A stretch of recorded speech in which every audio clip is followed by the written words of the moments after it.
방금 보신 곳은 도쿄에서 가장 큰 서점인 준쿠도 서점입니다.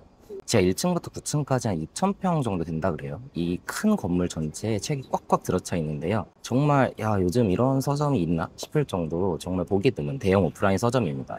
근데 저도 콘텐츠를 제작하는 입장에서 이런 대형 서점에 입점할 수 있으면 얼마나 많은 분들을 만날 수 있을까?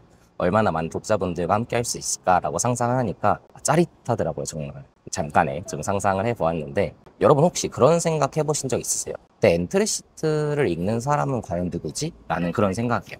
사실 모든 글이라는 게 봐주는 사람이 있으니까 존재하는 거잖아요. 근데 우리는 어쩔 수 없이 써야 한다는 생각으로 상당히 기계적으로 접근하기 마련입니다. 하지만 진짜 합격을 위해서는 우리가 알아야 될 건 반드시 우리의 글을 읽어주는 사람, 즉 채용 담당자들이 어떤 상황에서 이 글을 읽는지 잠시 생각해보고 그들이 더 읽기 좋은 글을 만들기 위해 노력한다면 엔트리시트의 합격률은 자연히 올라갈 수밖에 없습니다. 그래서 준비한 오늘 컨텐츠, 인사 담당자에게 사랑받는 엔트리시트 3대 작성 원칙입니다. 첫 번째, 용건부터 말해주세요입니다. 채용 담당자는 기본적으로 엄청 바쁩니다. 특히나 채용 시즌에는 솔직한 말로 인간적인 삶을 포기해야 될 정도로 너무너무 바쁜 그런 업무를 하고 있는데요. 그런데 이렇게 바쁜 사람들을 분노하게 하는 포인트는 과연 무엇일까요? 라고 했을 때 가장 중요한 것은 이 사람이 무슨 말을 하고 싶은 거지? 라는 생각이 들게 하는 경우입니다.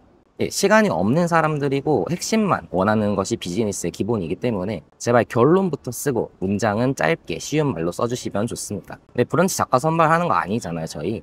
수식어 이런 거 빼고 정말 담백하게 써주시는 게 핵심일 것 같고요. 그리고 솔직한 말로 첫 두 문장에서 이미 어느 정도 대부분 성패가 정해집니다. 그래서 첫 두 문장에 모든 걸 건다라는 생각으로 잘 읽히는 두 갈씩 글을 써주신다면 읽는 사람도 좋고 지출한 사람도 좋은 상황을 만드실 수 있을 것 같습니다. 두 번째, 공개된 답안지 방향성에 맞춰 써주시면 좋습니다. 이사 담당자도 결국은 회사에서 뽑고 싶어하는 인재를 뽑는 대리인에 불과합니다.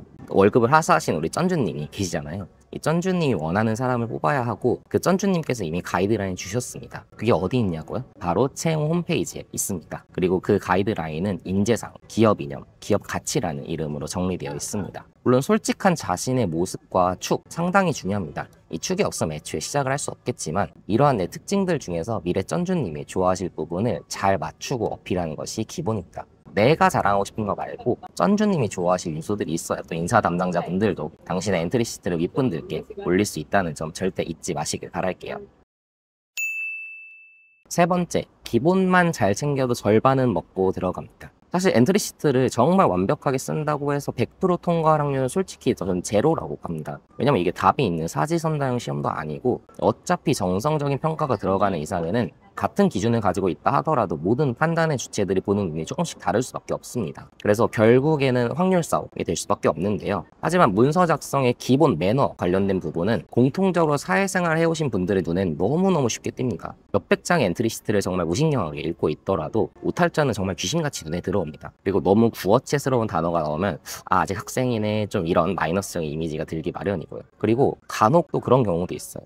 회사나 사업에 공식 풀네임이 아니라 약어로 써서 제출하신 분들이 꽤 많으신데 이런 경우 보면은 묘하게 조금 존중받지 못하는 느낌? 기분이 좀 좋지 않은 경우가 생기기 마련입니다. 이외에도 기본적인 요소들은 여러 가지 있을 수 있겠지만 조금만 신경 쓰면 받을 수 있는 기본 점수입니다. 근데 이 기본 점수를 깎으면서까지 게임을 시작할 필요는 없잖아요. 해가지고 엔트리시트 제출 전에 마지막 브러쉬업으로서 방금 이야기했던 것들, 기본적인 사항들을 체크하고 제출한 습관들만 잘 들여도 이 글 하나만으로도 준비된 응모자라는 이미지를 줄 수 있다는 점 꼭 기억해 주세요.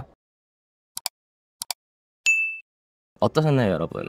오늘 살펴본 내용들은 글을 쓰게 되는 입장에선 되게 사소할 수 있어요. 그런데 글을 읽는 독자들의 관점에서는 여러모로 의사결정의 용이성 그리고 퇴근을 빠르게 해줄 아주 중요한 요소입니다. 그래서 여기서 조금만 배려해준다면 경쟁자들보다 조금 더 스타트 라인을 앞에 두고 시작할 확률이 높아지겠죠. 그래서 100% 붙는 엔트리시트는 없지만 100% 떨어진 엔트리시트는 존재합니다. 이 점 잊지 마시고 오늘의 3대 작성 원칙과 앞으로 정리드릴 엔트리시트 작성에 대한 방법론에 잘 따라오시길 바라고요. 그리고 점점 서류 합격의 빈도가 높아지는 것을 경험하고 싶으신 분들의 경우에는 구독, 좋아요, 알림 설정 잊지 마시길 바라겠습니다. 그럼 오늘도 함께해 주신 여러분 감사드리며 이상 테디였습니다.